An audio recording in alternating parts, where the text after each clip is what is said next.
Eu nasci na Hungria em 1920 e numa cidade menor, não em Budapeste. E naquela época, ainda nessa cidade, não tinha um colégio regular. Então meus pais queriam dar uma formação melhor e me mandaram a uma cidade maior, universitária, que tinha vários colégios, entre outros o colégio dos jesuítas. E me mandaram nesse colégio. Então eu estudei e no fim, mais ou menos penúltimo ano, pensando o que eu vou ser, o que eu vou fazer na minha vida, eu decidi, graças a Deus, que eu vou ser jesuíta. Isto é, me atirou e gostei da maneira dos professores que nos trataram com certa liberdade, ao mesmo tempo seriedade no estudo, dos melhores colégios também do país, e tinha uma vida religiosa já da casa, e lá aprofundava no ginásio, então recebia interna vocação, dizendo, bom, vem, vai, siga este caminho. Então, eu, depois de ter terminado o colegial, entrei no seminário dos jesuítas. A formação lá é bastante longa, tem 2 anos de tirocínio, nós dizemos noviciado, pois tinha um ano de formação mais cultural, de línguas, grego, latim, etc. E depois 3 anos de filosofia. Eu gostei da filosofia. Então, alguns dos meus professores superiores acharam, bom, se você quer, você pode estudar e continuar a filosofia e eventualmente ser professor de filosofia. Mas veio a guerra, costume era dos jesuítas naquele tempo que queriam estudar mais aprofundado, uma formação maior, sair no estrangeiro, normalmente a Roma ou na Alemanha, e durante a guerra isso era impossível. Então, depois da guerra, em 1946, nós fomos mandados, já era possível, sair do país. Eu fui a Roma para continuar meus estudos. Lá, em 1947, eu fui ordenado, então, sacerdote. E naquele ano mesmo recebi a orientação de estudar não filosofia, mas psicologia. Eu fui um pouco, no início, chocado, mas não pensava nesse dia. Mas, no fim, os superiores decidiram que ele tem que estudar psicologia, poder escolher onde quiser, na Europa, melhor lugar, mas que se forma em psicologia. Assim, eu recebi uma vocação complementar de ser psicólogo.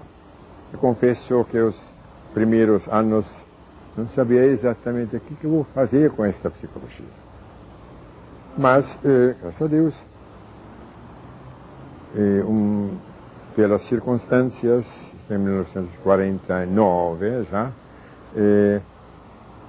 tivemos um novo superior, não da Hungria, porque não era mais possível praticamente o contato por causa do regime comunista.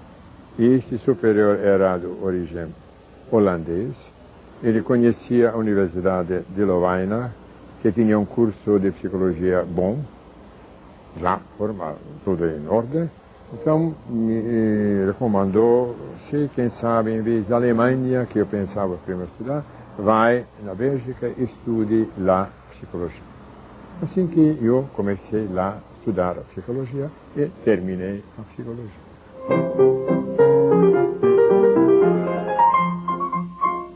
Na Bélgica, minha ideia era, antes de tudo, terminar, se era possível, mais rapidamente a psicologia, porque já tinha, naquela época, comecei a psicologia com 29 anos.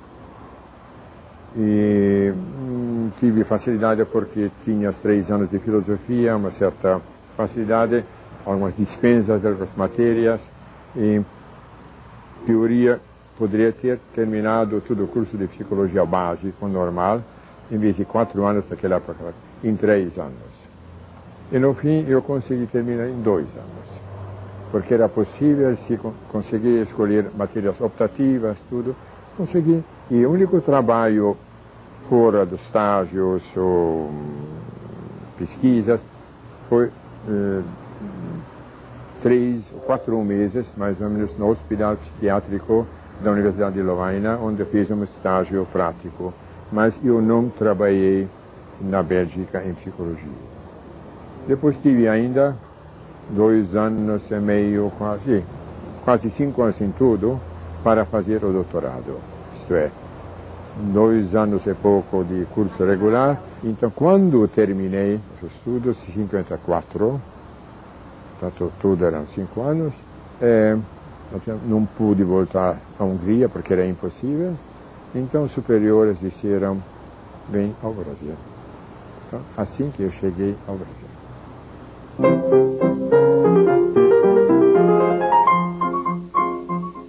Quando cheguei ao Brasil, em 54, me mandaram a Nova Friburgo, antes de tudo.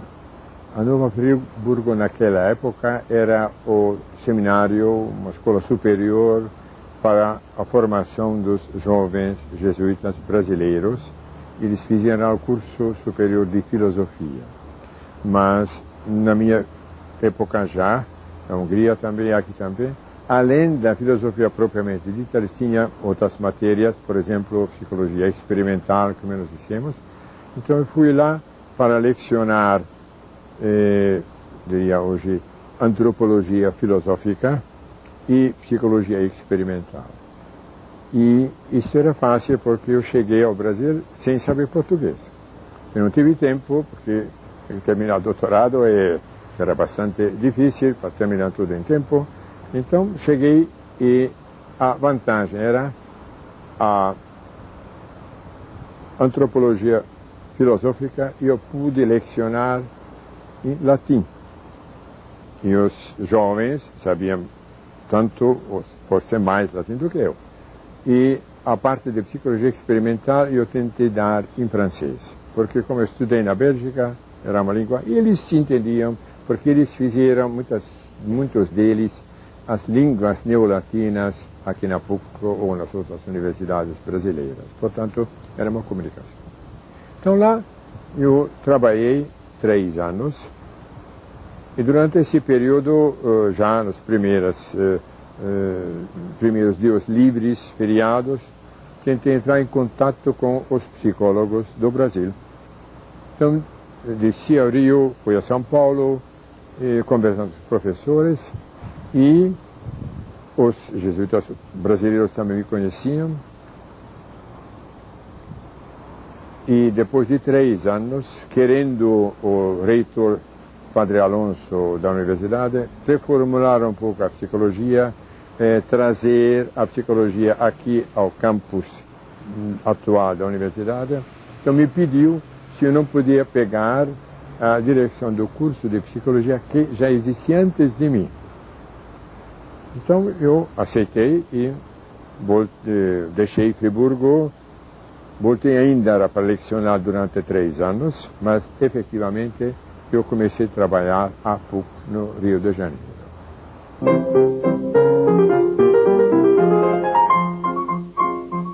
O curso de psicologia da PUC começou em 1953. Naquela época não era fácil começar um curso novo, porque toda a vida universitária era regulamentada, as condições, os cursos, as matérias que tinha que lecionar, mas tinha um grupo de professores que achavam que seria bom começar um curso de psicologia.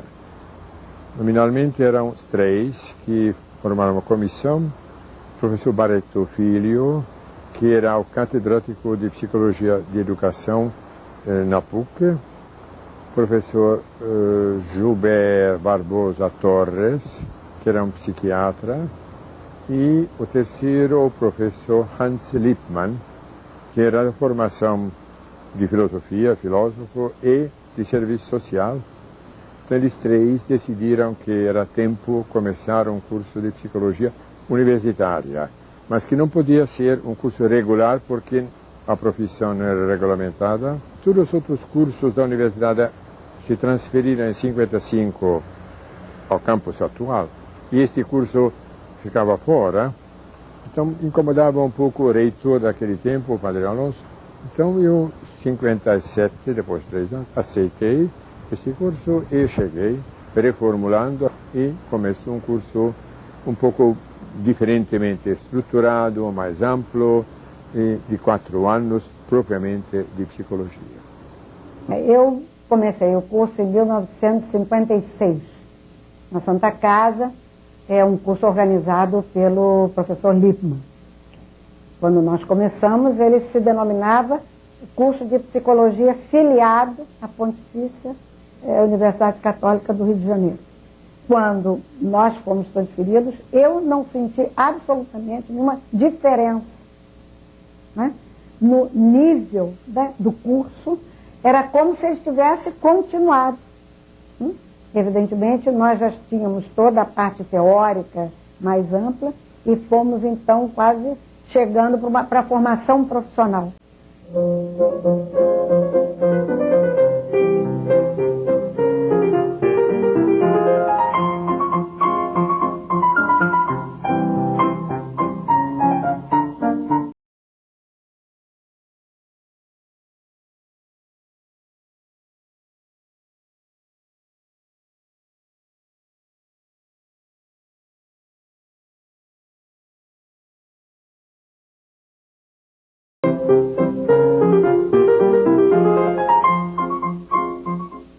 Eu nunca implantei o curso de psicanálise. Isso não. A matéria que era, é uma matéria, sim. No sentido que eu procurei professores, e alguns dos antigos lecionavam aqui também, e justamente achava que deveria ter um curso mais dinâmico também da parte de linha psicanalítica, e era interessante que não encontrei no Rio uma pessoa que tivesse aceito, não me lembro exatamente como que é, mas tive contato com um professor, não sei se vive ainda, Roberto Azevedo, que era paulista e que fez a formação psicanalítica, não era ainda naquela época médico, mas fiz um curso de sociologia, na USP, se não me engano, e ele aceitou de chegar a Rio de Janeiro toda semana, vir a Rio e dar o curso para nós um dia, e assim que nós tínhamos tido uma disciplina de psicanálise. É uma pessoa muito inteligente, muito aberta e muito capaz. Eu devo contar que na Europa eu tive contato com a psicanálise. Na Universidade Lovaina não tinha disciplina especial sobre a psicanálise, não, mas bastante cursos tratavam da psicanálise. Precisamente a Lovaina encontramos literatura de língua francesa, também alemã depois, mas antes da francesa, em que se distinguia Freud como filósofo, a antropologia de Freud, toda a concepção de homem de Freud, e a sua metodologia como método de terapia, como método de entender melhor certos aspectos da vida infantil, etc. E então eu entendi que, bom, eu não devo seguir Freud na sua antirreligiosidade, na sua concepção do homem como um mecanismo que era a ideia dele, descarregar os instintos, mas eu posso ter e aceitar uma visão, digamos, mais ampla do homem, em que tem a parte e a significação também dos instintos, e que a gente pode conciliar, deve conciliar com outras necessidades, outras ideias e finalidades do homem que tem. Assim que eu não tinha problema nesse sentido, graças a Deus, graças aos meus professores de Lovaina, com tantos que tive. E aqui, no Rio, eu recebi uma carta branca. os meus superiores deixaram organizar o curso que eu achava bom. E encontrei aqui também alguns analistas, Dona Elisa Dias Veloso, que conhecem provavelmente o nome, que era católica, praticante, profunda e que era psicanalista. Outros analistas, e entendemos muito bem sobre assuntos de psicanálise e as minhas críticas, minhas digamos, correções, se pode dizer assim, e não tive problema nesse sentido. A primeira característica para mim do Padre Bianco é como um ser humano excepcional. Uma pessoa de uma candura enorme, aparência nem sempre muito receptiva, mas uma grande alma. E a marca principal, a oportunidade que ele dava a todos e a tudo, em termos de abertura. Eu mesmo comecei a lecionar por imprudência do Padre Bianco com 23 anos. Depois de me dar toda a força para ir estudar na Europa e voltar para cá.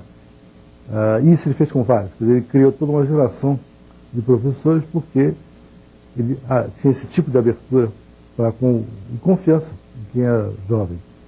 A mesma confiança que ele tinha nas várias correntes de psicologia, que ele não se eximia em criticar em aula, muito bem criticado por sinal, mas nos dava acesso a isso tudo. E numa época em que a gente aprendeu que psicologia não é patente de ninguém. Psicologia é alguma coisa que serve principalmente à causa do humano. E o humano não tem limite, não tem fronteiras, não tem definições. Isso eu acho que foi uma coisa também bastante importante. Principalmente nós atravessamos um período muito difícil politicamente. E o Padre Bianco, que não era uma pessoa que participasse da atividade político-partidária, mas uma pessoa que tinha notícia do que estava se passando e jamais permitiu que houvesse interveniência do fator político-partidário na universidade. E assim como nas correntes da psicologia, ele também respeitava as correntes de opinião. Uma característica que ele imprimiu ao curso desde cedo foi da multiplicidade de caminhos que se poderia ter seguindo a psicologia. E, embora houvesse uma grande influência da clínica, principalmente da orientação psicanalítica, eu mesmo sou um exemplo. Eu fiz psicologia social, depois de fazer psicologia industrial, e acho que a minha formação, inclusive a formação de orientação clínica, foi extremamente importante para meu desempenho profissional. Eles não podem deixar de lembrar algumas histórias pitorescas. O Padre Bianco chegou aqui no carnaval. Falava alemão, húngaro, francês, creio que inglês, mas português absolutamente nada. E então nós participamos de um período de civilização de Padre Bianco, onde a gente tinha que decodificar a aula dele. As aulas dele eram magníficas, muito boas, muito claras, sempre lecionando o que a gente julgava mais importante, mesmo que não fosse. Mas uma vez ele estava dando uma explicação sobre o efeito genético no comportamento, qualquer coisa do gênero. Ele começou a falar dos canaros. E para ele, sinônimo antônimo nessa época era a mesma coisa. Então ele começou a falar que os canaros tinham um bico chato, que quando eram metralhados por radiação, o bico ficava fino. E depois que Canaro não sabia nadar quando nascia, mas podia aprender a nadar. Bem, isso era interrompido por a parte, perguntando a eles o que era bico fino, o que era bico chato, se Canário não sabia nadar, por que teria que saber nadar, etc. Bom, passado um bom tempo, alguém teve a brilhante ideia de perguntar a ele o que era Canaro. E ele então respondeu que Canaro é duck, é canar. E aí nós descobrimos que ele estava falando de um pato há 15 minutos ou mais.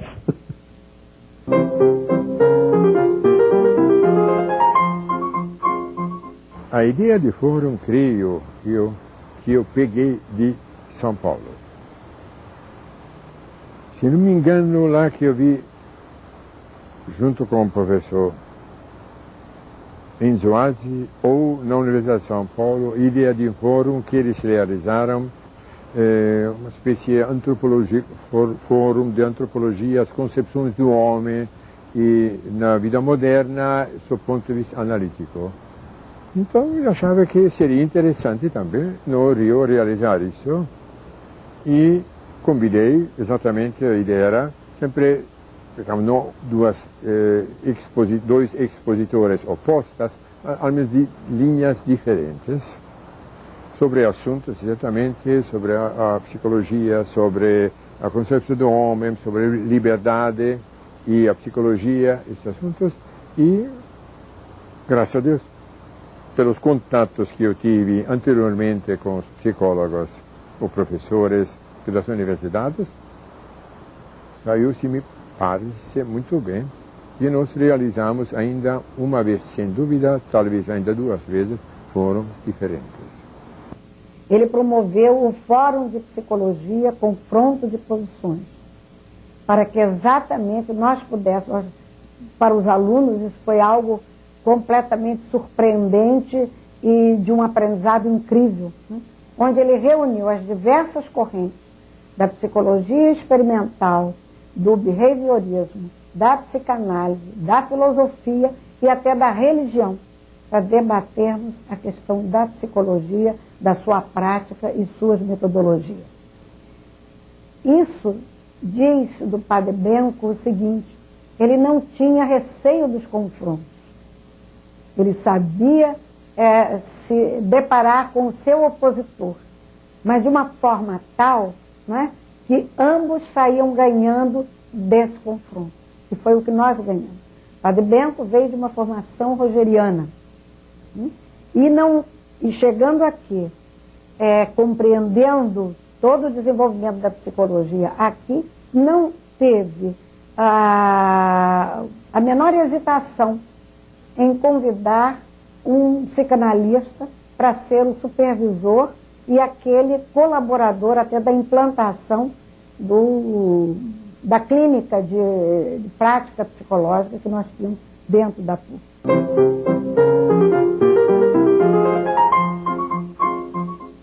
Eu fiquei na PUC até 1975.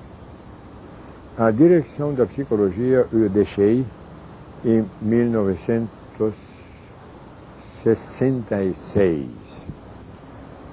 Eu dirigi, portanto, 9 anos a psicologia e, graças a Deus, naquela época voltou o professor Haroldo Rodrigues e pôde tomar a direção, que achava que já 9 anos numa direção é suficiente. Eu dei o que pude, tinha que ser um novo. Continuei como professor, mas ele ficou a direção. Em 58 eu tive a oportunidade de uns 8 meses passar nos Estados Unidos para conhecer a psicologia de lá. Então, creio que em 1961, não, ou 61 talvez, tinha um congresso de psicólogos da América, da Associação de Psicologia Americana, em Argentina. E um professor, Julian Stanley, fez uma palestra, e no fim da palestra dele ofereceu a possibilidade de bolsas de estudo, porque via a situação da psicologia na América Latina. Disse que se alguém tem candidatos para fazer doutorado nos Estados Unidos em psicologia, que se apresente e ele vai oferecer pela universidade bolsas de estudo. 4 alunos foram em 1962, 63, para a Universidade Wisconsin para fazer doutorado em psicologia. Ele aqui na PUC desempenhou um papel muito importante na universidade também. Primeiro, né, fazendo florescer um curso de psicologia, que praticamente nem existia ainda a profissão do psicólogo, quando esse curso nasce, né? Quando ele vem para a PUC e cria o IPA, o curso cresce em importância e ele cresce em importância dentro da universidade. Em 1967 para 68, quando a universidade se reestrutura, ele sai de diretor da psicologia e passa a ser diretor da Faculdade de Filosofia. nesse momento, ele me convidou para assumir as turmas dele. Foi assim que eu me tornei professora aqui. Na verdade, eu ainda era aluna de psicologia, estava no último ano. Mas como eu já trabalhava com ele na monitoria das disciplinas dele, ele então me convidou para dar psicologia geral e experimental, que passou a ser uma disciplina, vamos dizer assim, generalizada nesse país, em grande parte criada por ele, né, que montou o conteúdo dessa disciplina com o pessoal daqui de dentro. Ele era um professor, né, muito cioso, muito, vamos dizer assim, muito altivo. Eu não diria autoritário, mas ele fazia valer a autoridade dele, né? E o que marcava muito é que o Padre Benco era também um professor, assim, um sacerdote, ao mesmo tempo que ele era um professor. Quer dizer, tinha uma religiosidade muito presente, né? Quando ele entrava na sala de aula, que naquela época era um espaço radicalmente diferente do espaço atual, né? Que hoje é muito mais informal, mas os alunos se levantavam e faziam o nome do Pai, do Filho, do Espírito Santo, amém, e rezávamos todos, quer dizer, na presença dele, e no início e no final da aula. Então isso marca muito assim o tipo de personalidade dele, né? Que por um lado ele era essa pessoa muito séria, mas por outro lado ele tinha também um lado humano muito interessante. O que ficou confirmado, essa atenção que ele prestava às pessoas, o interesse não só pelo problema em si, mas pelo ser humano que estava atrás, né, dos problemas. O que chama atenção foi a memória dele agora, o ano passado, quando ele volta aqui com 80 anos, e que ele se lembrava, assim, nominalmente das pessoas com quem ele tinha trabalhado, alunos que tinham estado aqui no IPA, na época, né? O IPA era um Instituto de Psicologia Aplicada, criado por ele, né, aqui na PUC, e onde havia o ensino da psicologia e o atendimento psicológico numa clínica que ele tinha montado, né? E que serviu posteriormente para ser a clínica escola da psicologia aqui da PUC. Foi um excelente professor, muito bom. Eu tive várias matérias com ele e o curso de orientação educacional foi um curso de pós-graduação extremamente especializado, com várias matérias, várias cadeiras de psicologia, com inovações, por exemplo, como testes, como entrevistas, que na época não se falava muito em técnicas de entrevista, nós já dávamos isso no curso de orientação educacional. O curso era um curso assim, extremamente abrangente. E o Padre Benco, como professor, ele abria assim, um leque de conhecimento muito amplo para o professor e em especial para o orientador educacional, que estava começando essa profissão no Brasil na época. A PUC, em 1960, ela estava dando o segundo grupo, o segundo curso. Eu fiz parte do segundo grupo de alunos do curso de orientação educacional, porque eu vim de Curitiba já com a graduação em pedagogia para fazer o curso aqui e levar o curso lá para a nossa faculdade, para a PUC de Curitiba. E nessa época nós tivemos assim, uma relação muito estreita de aluna, professor, com ele, com os outros professores do curso. Eu voltei 2 anos depois para fazer psicologia.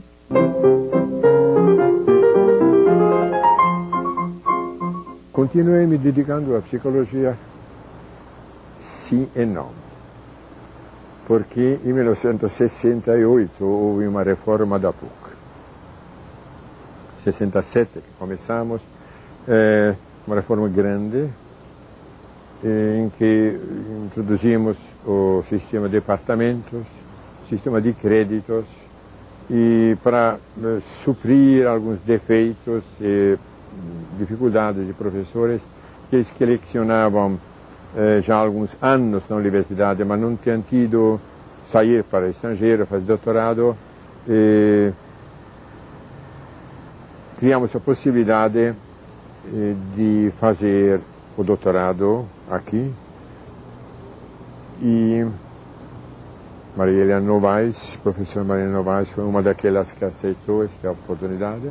Padre Benco foi não só, ele acompanhou como orientação, que a minha orientação foi do professor Haroldo Rodrigues, mas ele foi realmente quem me incentivou a fazer esse doutorado.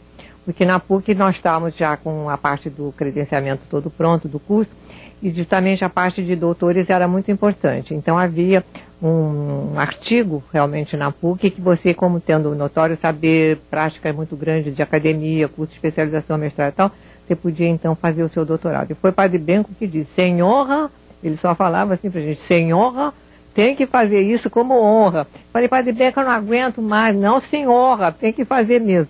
E foi ele que, de certa forma, me deu esse impulso, esse estímulo e acompanhou minha trajetória acadêmica, foi muito acompanhado. Foi ele que me chamou para trabalhar na PUC. Eu vim da Geneve, quando eu tinha feito meu curso lá de especialização com Piaget, e foi o padre Benco que me chamou.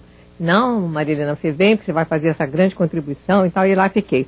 Então já vai quase 40 anos que eu estou na PUC, parece incrível, e graças ao padre Benco que foi. E ele era uma figura realmente ímpar. E ao mesmo tempo, nessa reforma, se criou o Departamento de Teologia. E como era nesse interim também diretor da Faculdade de Filosofia, então eu aceito a direção do departamento. Então, em 1968, graças a Deus, conseguimos organizar um departamento de teologia e eu oficialmente me transferi ao departamento de teologia, continuando lecionando psicologia e na teologia lecionando parte pastoral, parte de psicologia pastoral, psicologia religiosa, e assim eu fiz parte também daquele corpo docente e lá que eu fiquei praticamente até 75, mas últimos 3 anos então fui vice-reitor acadêmico da PUC.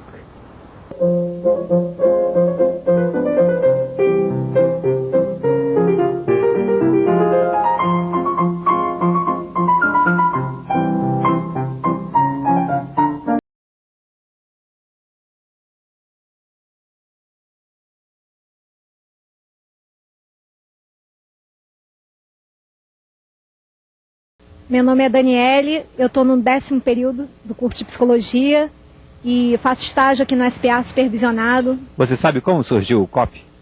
O COP é o Centro de Orientação Psicopedagógica e surgiu através do Padre Benco aqui na PUC, assim como o Departamento de Psicologia e o Serviço de Psicologia Aplicada. Foi o fundador do SPA, nós mantenemos. Qual é a importância do SPA, Serviço de Psicologia Aplicada? O SPA tem uma importância muito grande na nossa formação enquanto profissionais de clínica, de psicologia, porque é um espaço que nós temos para aplicar tudo que a gente vem aprendendo durante esse tempo todo do curso de graduação e tudo que a gente ouve também nas supervisões. Tem uma importância singular na nossa formação. Você sabe quem foi Padre Benco? Fundador daqui do SPA, Daniele. Eu acho que é fundamental, porque é aqui que a gente pode ver na prática o que a gente aprende na teoria, lá nas aulas da graduação. Meu nome é Laís Gisele Calmon e eu acabei de me formar agora no meio do ano. Olha, o SPA, quer dizer, eu acho ele muito importante, sobre 2 aspectos. Primeiro, eu acho que a função que ele exerce aqui na comunidade. E, em segundo lugar, eu posso dizer para mim, é uma importância, assim, muito grande. Foi um espaço muito importante que a gente aqui tem a oportunidade de trabalhar, de atender as pessoas, de dar, a possibilidade de você exercer a psicologia em todos os sentidos. Porque os 3 primeiros anos do curso eram mais teóricos, naturalmente. Mas no 4º ano nós queríamos dar uma formação mais prática para introduzir na vida concreta em diversas áreas, principalmente eram 3 áreas de psicologia: a parte clínica, educacional e de trabalho. Então, achamos que as pessoas, os formandos, fizessem uma prática no campo de especialização. Na maioria dos casos, nos mandamos por fora, os alunos com convênios e aceitaram, mas não era suficiente o que encontrávamos. Então, abrimos o Centro de Orientação Psicopedagógica, COP, que se chamava na época, que serviu, de um lado, a formação dos alunos, do supervisionamento, e do outro lado, uma ajuda à comunidade, porque naquela época ainda tinha menos centros de acolhimento para crianças, jovens com dificuldades. E neste ponto nos ajudou muito no Brasil a COJ, o Centro de Orientação Juvenil, com Dona Elisa Veloso, sua equipe, e talvez a minha experiência também nos Estados Unidos, aqueles 8 meses que eu passei, e em que eu vi que quase todas as universidades, na formação de psicólogos, tinham seus centros de aplicação concreta, onde poderiam alunos estagiar sob supervisão. Assim que abriu, e graças a Deus, começamos já multidisciplinarmente, no sentido, desde o início, um assistente social, um médico psiquiatra e 1 ou 2 psicólogos e 4, 5, 6 alunos conforme a possibilidade. Minha prática se deu dentro do Instituto de Pesquisas, mas não deixei de também ter alguma prática dentro do que posteriormente seria o SPA, né? Que era o Centro de Orientação Psicopedagógica, né? Que foi criado, na verdade, no meu tempo, para nós, né? Que foi a Dona Elisa, a Terezinha, tinha a Neide Guedes, que eram pessoas oriundas, que tinham, inclusive, eram profissionais do Centro de Orientação Juvenil. Na verdade, a PUC reuniu o que de melhor havia, né, no campo da psicologia, naquele momento, no Rio de Janeiro, e não apenas no Rio de Janeiro, porque o professor Roberto Azevedo veio de São Paulo. Meu primeiro encontro, Terezinha, com o Padre Benco, foi quando ele me procurou para que a Escola Guatemala abrisse estágio para os cursos de psicologia. Mas anterior a isto, o Padre Benco tinha muito contato comigo através de Dona Elisa, do COJ, do Centro de Orientação Juvenil, porque com a criação dos cursos de psicologia, o Ministério da Educação nomeou uma comissão para estudar todas as pessoas que trabalhavam em instituições psicológicas para que fossem credenciadas como psicólogo. E o Padre Benco fez parte dessa comissão, né? Com a criação dos cursos, o Padre Benco então começou a nos procurar de outra forma, já para a atividade na PUC como professora, tendo em vista a experiência do Centro de Orientação Juvenil e da Escola Guatemala. Eu acho que a importância primeiro é a personalidade dele e a capacidade que ele tinha de relacionamento e o conhecimento, a competência, né? Ele conseguiu integrar tudo isso no relacionamento com as pessoas mais diferenciadas, inclusive as pessoas que não tinham uma filosofia materialista, né? Mas isso não importava para ele. O importante era o trabalho conjunto e a complementação de cada um. Então, para mim, Padre Benco é uma referência de equilíbrio. Como é que a pessoa pode ser tão ele, mas respeitar tanto o outro?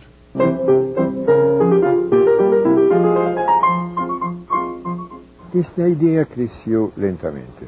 Não só veio de mim, mas quando eu cheguei já tinha alguma psicologia, claro. O ISOP, SENAC, nas universidades federais tinha os 2 cursos de complementação psicológica, especialização de psicologia da parte da filosofia, ou que fizeram licenciado em filosofia, ou de pedagogia, poderiam ter uma complementação de 2 anos de especialização. Então já tinha pessoas excelente formadas. E eles também se interessavam para regulamentar essa profissão, porque de outra parte tinha pessoas que não tinham capacidade nenhuma. E então, como é que se chamava de psicólogo? Ele fazia maiores bobagens. Tem aqui alguns que se dizem psicólogos e que eram charlatãs. Não tem outra palavra a dizer. Então, tudo isso contribui para... deveríamos, de alguma forma, regulamentar a profissão e definir para quem que se chama psicólogo, que curso que deveria ser feito, porque além da PUC, não me lembro agora, 1 ano ou 2 anos depois que eu comecei a trabalhar aqui no Rio, começou um curso de psicologia em Porto Alegre e começou em Belo Horizonte, e São Paulo estava pronto também a começar o curso. Portanto, era uma tendência geral para regulamentar a profissão e reconhecer o curso de psicologia, porque o nosso funcionava, creio que razoavelmente, mas não era reconhecido. Bem, falar do Padre Benco para mim, uma atividade muito agradável. Foi uma convivência de quase 20 anos Eu fui aluno na graduação, fui aluno na pós-graduação. Participamos da grande campanha para a regulamentação da profissão e depois inauguramos o Conselho Regional de Psicologia. No meio do tempo, o Padre Bianco me coloca como tesoureiro da Associação Brasileira de Psicologia Aplicada. Então foi uma convivência bastante longa e a gente sempre tem as melhores recordações desse tempo. Uma marca muito importante da contribuição do Padre Bianco foi a atuação no Conselho, início dos conselhos. Ele foi vice-presidente logo na primeira gestão e teve todo o peso da posição ética, correta, de não haver, no conselho não virar um antro de fiscalização, mas ser um lugar de orientação principalmente. E isso era muito difícil, porque toda a pressão que havia era no sentido de que se virasse polícia, né? Logo de início, atuasse fiscalizando, no sentido de procurando, e isso não foi feito. Inclusive a parte da estruturação do conselho que ocupou praticamente toda a primeira gestão nossa, ele teve muita importância nisso. E foi uma época que ele estava bastante ocupado e já, de certa maneira, se afastando das atividades ligadas à psicologia. Mas, não obstante, ele esteve presente até o final da primeira gestão do conselho. Não havia história de conselho. Então nós tínhamos consciência, estávamos escrevendo uma história de conselho. Nós cuidamos imediatamente das coisas mais imediatas, de uma sede, um lugar para ter base sólida, e começando a estruturar o conselho. Quer dizer, um período de heróico. E justamente por isso é que a tentação de fazer um trabalho imediatista, que era uma inspiração até minha, isso não aconteceu. O Padre Bianco tem um peso muito grande nisso. Esse período que o Padre Bianco esteve na associação foi de uma riqueza muito grande, porque a reafirmação dos psicólogos clínicos, não com o abandono das outras áreas, em absoluto, porque a associação fez a sua atividade criando 3 comissões, uma da área do trabalho, uma da área de educação e a outra da área de clínica. E eu participei durante esse período, que foi de 66 quase até 70, período mais ou menos que o Padre Bianco ali esteve na presidência ou na vice-presidência ou no conselho consultivo, né? Vamos dizer assim, promovendo, né, discussões sobre a psicologia clínica. O primeiro fórum de psicologia clínica. Primeiro fórum de psicologia clínica. Isso aqui eu acho que foi publicado no Jornal do Brasil. Isso aqui eu acho que era o Jornal do Brasil. Debate, formação e atuação de psicólogo. Né? Aqui nós temos uma primeira mesa sobre a identidade profissional do psicólogo clínico. O psicólogo clínico em ação. Era o segundo. E a atuação do psicólogo clínico nos programas de saúde mental para a comunidade. Essa capacidade de agregação do que o Padre Bianco tinha, e que evidentemente a associação também tinha, já que todas as lutas eram em termos coletivos, né? Aqui estavam médicos, psiquiatras, né? Todos aqueles que compreendiam a importância da formação desse novo profissional, que não veio para tirar absolutamente o campo de quem quer que seja, porque o psicólogo tinha um objeto definido de trabalho e metodologias muito definidas. Aqui, um livro que foi meu primeiro livro dentro da psicologia, foi sobre a teoria e prática do teste de Rorschach. O que eu mais gosto do livro é o prefácio do Padre Bianco. Ele tinha uma presença, né, um dom de liderança e uma capacidade de falar com os colegas que inspirava respeito e seriedade. De modo que quando ele pedia para fazer uma coisa, ninguém piava, todo mundo fazia, e era uma figura muito boa, que foi uma lástima que a ordem lhe desse a ordem de mandar-se para a Alemanha. E aí eu fiquei desfalcada dele e foi muito mais difícil, porque era uma pessoa de muito valor. Não havia o trabalho do presidente ou dos conselheiros ou do secretário, não. Era um trabalho comum, uma coisa feita em equipe, da qual todos participávamos intensamente, porque o trabalho consistia em ir elaborando os vários dados do Estatuto, os vários dados que iriam a constituir aquelas regras sobre as quais os psicólogos iriam trabalhar. Grande parte dos psicólogos antigos, que fomos realmente os pioneiros, vai desaparecendo em função da idade, né? Surgem pessoas que se enarbolam em pioneiros, em que fizeram isto, fizeram aquilo. E o Padre Benco é realmente dos pioneiros. Foi uma pessoa que teve um papel decisivo em relação ao estabelecimento não só do Conselho, como da profissão de psicólogo, ser regulamentada, reconhecida e vir a ter o papel que tem até hoje. Eu acho a figura dele assim, importantíssima, decisiva. Padre Benco é aquele exigente que faz a gente trabalhar. E cobra, né? Havia momentos que eu ficava irritada, e é pontualíssimo, né? Mas acontece, o que ele pedia era procedente, e eu, como secretária, só me beneficiei, porque tinha alguém com a competência dele que eu podia executar, porque tinha todo o conteúdo, né? E isto se prova na elaboração do Estatuto do Conselho, que ele realmente trabalhou muito, redigiu, e é impressionante como um homem que fala 8 línguas para dentro, né? Conseguia redigir em português com tanta clareza e corrigir o português da gente, né? Então, era muito... E depois a prudência, né? E como entrar e como fazer. Foi realmente uma experiência rica, muito rica.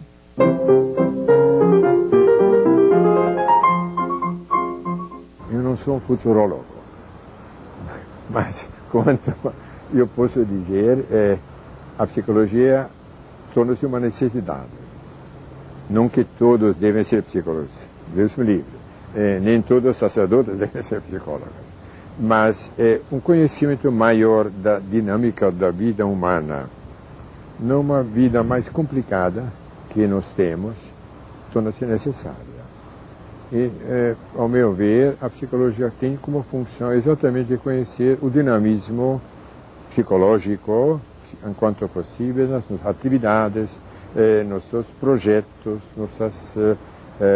nossa evolução, nossas decisões, nossas intenções que influem em nossa vida. E aqui conhecer as regras enquanto é possível, os mecanismos, é perigoso se pensamos que a psicologia resolve tudo. A psicologia é uma parte da vida humana e não responde finalmente a todas as finalidades do homem. A psicologia pode ajudar-me e ajudou a mim pessoalmente também, clarificar as minhas motivações, as minhas ideias, mas não me disse que você deve ser sacerdote, deve estudar psicologia, não. Seria um erro grave se um psicólogo supõe que agora possa responder todos os problemas do homem. Não é verdade. Não é possível. Assim, em certo sentido, a psicologia também, como sociologia e filosofia também, fazem um conjunto, e teologia, para mim, importantíssimo, a minha posição para com Deus, o que eu quero, como é que eu relaciono com Ele, o homem em geral, claro. Creio que a psicologia é importante, mas não é onipotente, se poderia dizer assim.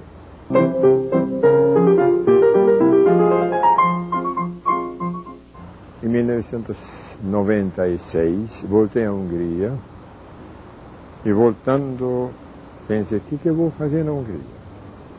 Como sacerdote, naturalmente, posso trabalhar, e trabalho ainda, certo sentido, mas pensava que talvez seria necessário e útil entrar de novo no campo da psicologia, mais especificamente, e de fato consegui. Porque durante o período marxista, praticamente nenhum sacerdote pôde ter uma formação psicológica. Nos seminários e na Universidade Católica de Budapeste estavam sentindo que deveria começar também o ensino de psicologia. Então estou participando de novo no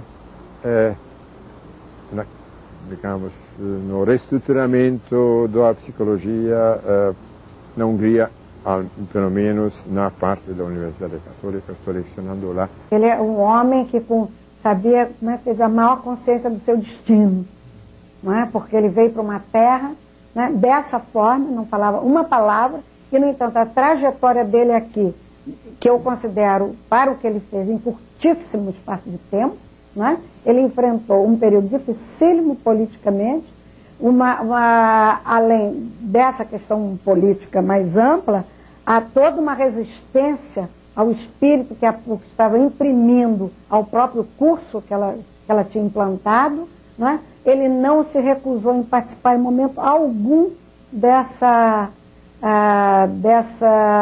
desse momento e de todos os momentos através da história, né? Dessa psicologia.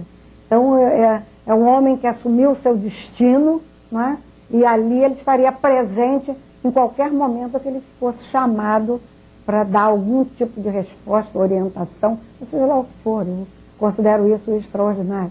Eu costumo dizer, né, que quem não tem a memória não tem passado, quem não tem passado não tem presente, não vai ter futuro.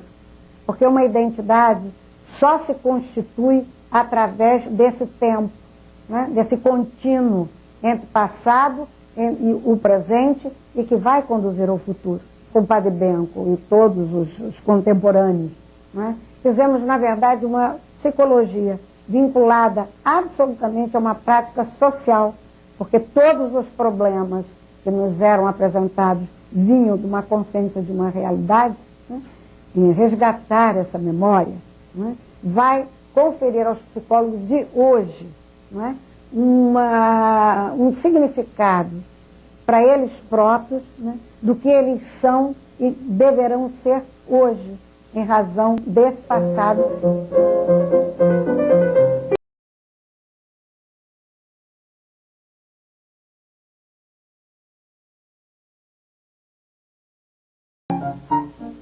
Aqui que eu lecionei psicologia na Faculdade de Teologia da Universidade Católica de Budapeste.